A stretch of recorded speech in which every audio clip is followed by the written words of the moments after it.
luku amimbuhi kapang jroning kalbuku bungah tan kuwawa aku tansah bayangi pikirku esemu dadi jalaraning tresnoku.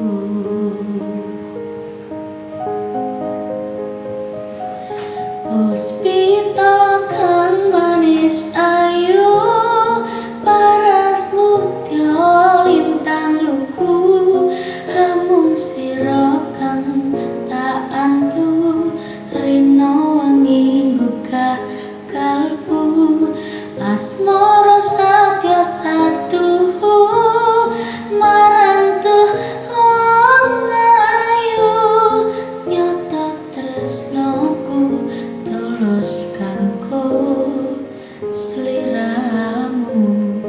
Puspita kang manis ayu paras mutya lintang luku hamung sira kang tak antu rino wangi nggugah